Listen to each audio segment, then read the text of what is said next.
ready to paint a picture?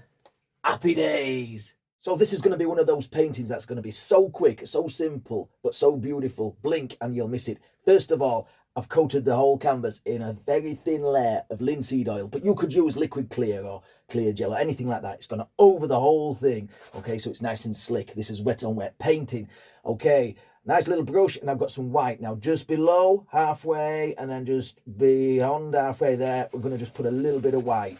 Okay, now that might appear bright white to where you're looking at from, or from where I'm from, you can't really tell. It's there. Well, that's it. That's where the sun is going to be, somewhere in that region. Now, just pop that brush to one side, pick up another brush, and we're going to use a little bit of the chrome yellow or cad yellow. Wow, that's strong. That is strong. I'm going to pop that up there, just like so. And it goes all the way across.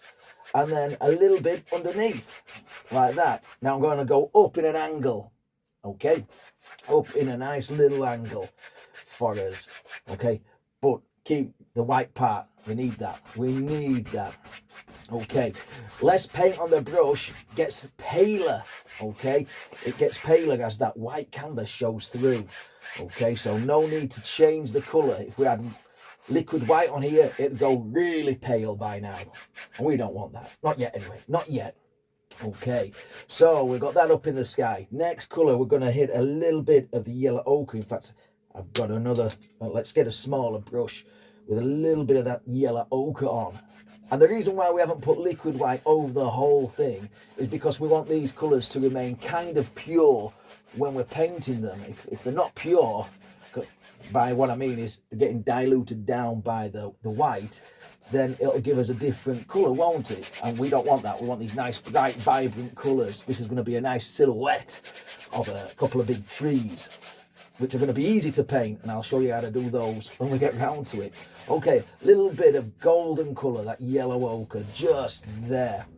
Okay, well, we've got that on the brush. I'm going to just take a little bit more of that, maybe a little touch of the yellow, and I'm just going to come down here, okay, and I'm just going to put a little bit of something in there, okay, as far away landscape. Now you can make your landscape flat, or you can make it hilly. In fact, shall we make it a little bit hilly? Okay, so a little bit of the colours, and we'll come down from this side, and down we go, just like that. A little bit hilly, a couple of distant hills way back when. Makes it a little bit easier than trying to paint a straight line, doesn't it? A wibbly wobbly line. But that's about it, okay? And then just blend that into nothing. We're going to have black down here, so we don't really care too much at this moment in time. Of course, black and yellow make green, so, but that's all right. It's down here. If it were up there, whew, we don't want a green sky now, do we? But we don't mind seeing green fields, green trees and things like that. Same brush, I'm going to take a little bit of the burnt sienna. Okay, just a touch, not much, okay, not much. And I'm just going to add another layer to that, just another layer, just there, that burnt sienna, okay, slightly more redder than the ochre, okay, and then just tease that together, easy peasy, yeah, easy peasy lemon squeezy. Okay, and down we go, like so. And again, no liquid white, so there's no dilution of value of colour. Okay, but there we go. We've got his landscape sort of done. Let's go up to the sky, back again with this. There's not much colour on this paintbrush, but do I clean it or not? No, we'll just keep going. We'll just keep going. A little bit of the red, because we've got yellow on there. And those fun colours is going to turn an orangey colour. So let's go up here and put a little bit of red up here. I love a red sky. It's so pretty. And the less you put on it, the more pinker it'll look because of the white canvas underneath, not the liquid white. So just bear that in mind. And I don't mind these streaks because we can blend some of that out and tease some of that out. In fact, I'm going to go over this corner as well and just pull in a direction like so. And this is a kind of a separation colour as well, because we're going to tint this with a bit of blue up there, and we don't want the yellow and the blue to come together. Again, there's nothing good about a green sky, unless it's the Northern Lights, that is. Okay, so we've got that in play. I'm just going to pick up a bit just on the brush of the blues and just put up there and see what that is. Okay, that might be a little too dark for what I'm after. Maybe I hit the black instead. Okay, well, there we go. Look at that. That's a nice colour. That's a nice colour. Just a touch of crimson and blue just on there. That'll give a nice purpley kind of glow to the sky, turning the reds into a blue colour. So the purple is needed, isn't it? Okay, crimson, blue, red, and the yellows, or whatever else we've got going on this brush. Okay, just take it up there. I'm going to get a bit more of that blue and crimson and red colour. I'm just going to float this in, because when we put the blue up, it will eat most of these colours up. So there we have it. There we go. Touch down there. Smaller, smaller, smaller. Like so. Easy, easy, yeah? Get rid of that. Get rid of that. Right, we want some blue up there now. So, different brush. Well, it's the same kind of brush, but it's clean. We'll put a bit of blue on here. Now, this is Prussian blue. It's a darker blue. It's got the black element to it, whereas phthalo blue will have a green element to it. So, a greeny tinge to it. So, we're going for this one. A bit more moody, a bit more nighttime. So, we're moving in tonight. We could even put stars up there. Don't want to knock that off. Okay, and then I'm just going to tease these two colours together. And where they'll mix, they'll make a nice purple. Okay, like so. Like that. There we go. If you want to darken that off slightly, I'd either a bit more colour or a little bit of black. There, like that. Okay, now we've got all that in play. Let's just get rid of that brush. It might come in useful later. Is this dry? It is. Is it clean? It is. Excellent stuff. Right, so we're going to go right into the centre, right where the white is. And we're just going to tease this around in a big circle. Okay. There we go. And then once we've done that, we'll just go over the whole thing. And because the linseed oil is on it, it'll blend nice and easy. And let's go swooshing strokes like this. Nice big swooshing strokes. That easy, that quick. We've got something down on canvas. Then up there, take that off. Okay, we'll not use you again. Okay, let's find a fan brush again. Got to check if they're clean. I'm going to take some of this kind of colour, so a little bit of that burnt sienna and orangey yellowy colour. I think we'll throw in a few little clouds. Okay, we'll just tease them in. Okay, like so. Just a fan brush, a couple of little clouds, just chilling out wherever they want to be. There we go. There it is. Super easy, super quick. Junk food art, somebody once said down in the comments. I don't know why, but that's what they said. Let's just get rid of that.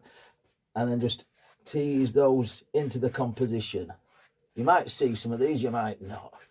Okay, you might want to put white ones up there. Highlight them from the underside. That's perfectly fine. That's perfectly fine. I just wanted to do a quick video today, a quick painting, colourful one, and that's what we're doing. That's what we're doing. In fact, well, we've got that colour on the brush. We could even put some contrasted colours on the mountains here, on the hills. Just a little bit of colour, just to break it up slightly. You don't have to do this, okay? And then again, just that's the mucky brush. That's the mucky brush. Don't use the mucky brush, Dan. Okay. In fact, I'm going to leave that. Just grab a completely different one. I don't want that to happen. You see, accidents do happen. They do happen. There we go. I know every accident's happy. Okay, right. So now we've got that. What do we do next? Do we paint the sun? Possibly. Or do we paint the foreground and the trees and everything? Let's paint the foreground and the trees for now. So I'm going to use a Bob Ross over brush. This is probably one of my favourite brushes I love to use. Okay, and I'm just going to take some black. And I'm just going to start there. Okay.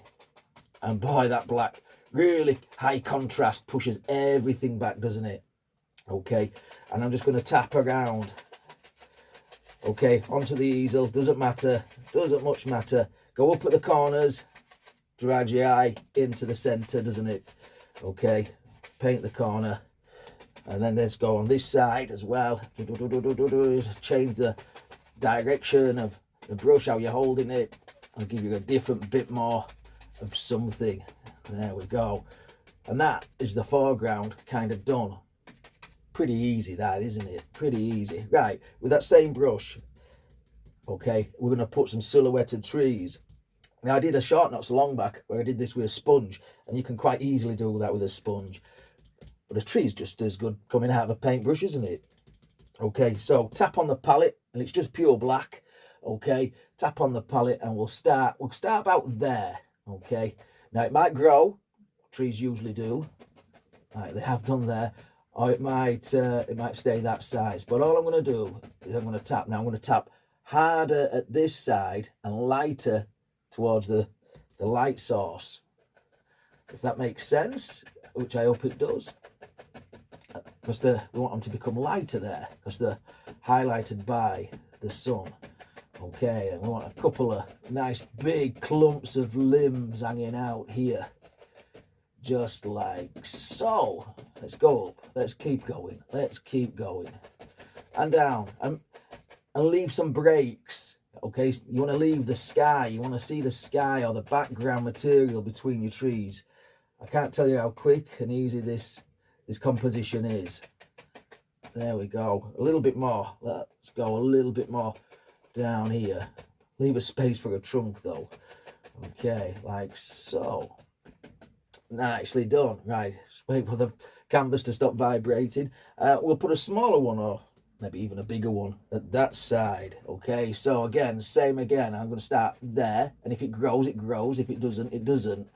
Okay, similar kind of principle. I'm just tapping, but I'm moving the brush at the same time. Okay, there we go, another clump there. This brush, whoever invented this, I know Bob Ross made it famous, but these big filbert kind of brushes, they need awards. They might have awards, we don't know, but it's brilliant for all this kind of foliage material, for getting it done pretty quickly, pretty epically as well. There, just tease that over. And again, leave a little space for the trunk. I will not see the trunk. A little bit of a gap there. There we go. So we've got basically our foregroundy trees. Now, you can highlight these. In fact, we may just do that. In fact, should we? I've got another one here. Got another one. Let's grab a bit of that orange. Orange, red. So yellow ochre, sorry, chrome yellow or cad yellow and bright red will give us a nice orangey tone. And I'm just going to touch on, see what that looks like. You might not pick it up on camera, but I can see a little bit. So we'll go for it. Just a little touch out here on the limbs, right on the edge. And that's blinded by the sun there, yeah? Oh, it's picking it up nicely there. And up there we're not bothered about. And down there we're not bothered about, because they're in shadows or too far away from the light source. Yeah, like so. And a bit there, like that. Maybe I should have stretched out this canvas a little bit better. It's giving me all sorts of vibrations. Good vibrations though, good vibrations. I think we'll leave it at that. Just, as he says, keep on piddling about with it. Bit up there, why not? Why not? Keep going. Usually by now I'd stood about six foot back just to see where we're at. Right, what I'm going to show to you and introduce to you is something pretty new to me, and I've been using it for a few weeks now, is this little tiny brush. Now this is beautiful, okay? It is a liner brush, but its bristles are massive, okay? Almost as long as the handle. You got about 2-inch long. If you have a look at they're the same length as your 2-inch Bob Ross paintbrush, and they will give all kinds of neat effects. So what I'm going to do is take a little bit of thinned out black paint. Now, if you've got liquid black, that would do fine, but I haven't, so I've made my own. And we can go anywhere with this now. So I'm going to try get you in shot, and then we're just going to go up, and it creates a lot better, a lot more organic looking. See, wobbling all over the place. Kind of branches and trunks and twigs and sticks. You can go anywhere with this. Now, it won't do for the big, thick, heavy stuff, you know, like if we're going to put a big tree trunk in there. But for all this lot, it's absolutely wonderful. It really does work. And here we go again.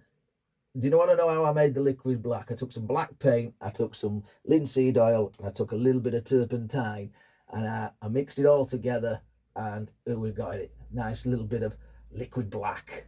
Okay, you don't have to go spending thousands of pounds on art equipment. You could, if you see me short, you could have done it with an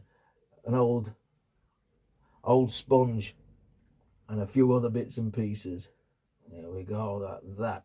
Let's go on to the other tree, and I'll show you on this side, like so. Make it come up there, and in and out of the foliage. There. I love painting lightning with this brush. It really works so much. Let's go up there, like that. See, these limbs, these branches, these twigs, they all go anywhere, don't they? They grow anywhere a tree wants them to grow. Push on a little bit thicker if you want them to become a little bit of a bigger branch, or a little less pressure out on the edge. Nice and easy. Nice and easy. Right, I'm going to continue to do this. Okay, but before I do, I want you to hit that like button and subscribe. I know I can get very carried away with this brush. And just down here as well, we can put all kinds of grasses and things like that down here as well with this long length liner brush. I don't know what they call it, it's just a long liner brush. Look at all those grasses coming off. What I usually like to do when I'm painting grass stems and things like that is point inwards, okay, with obviously one or two go in the other direction, but to make it look a bit organic and natural.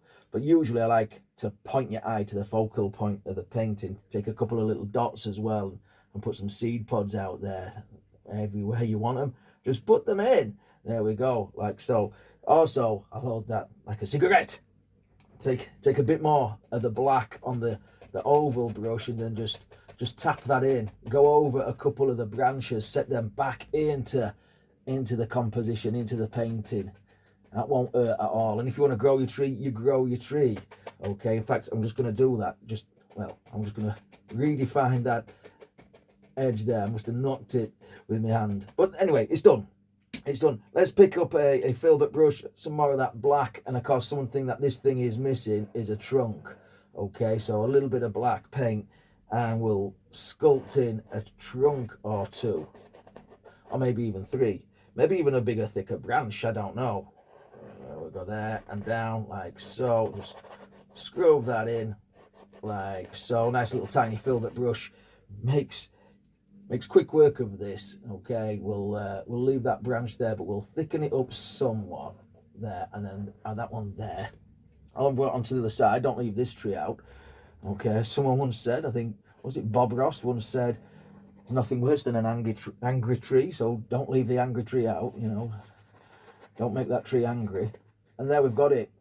There, we've cracked it. Very simple, very straightforward. Very straightforward. A couple more umps and bumps and twigs and sticks and wherever you want them. But that's it. That's it. You can put a couple of stars up in the sky. In fact, we'll put one star in the sky. We'll put our nice little sun. So a little bit of white paint on the fingertip. I'm not flicking one off, whatever someone once said on one of my short videos is flicking one off. But there we go. We've got the sun. So there we have it. If you've enjoyed this one, folks, give it a thumbs up, subscribe. Thanks to all my members and things like that. Leave me a comment. If you try this one, share it with us. But until next time, take care of yourself. Stay safe. Happy days. I see you.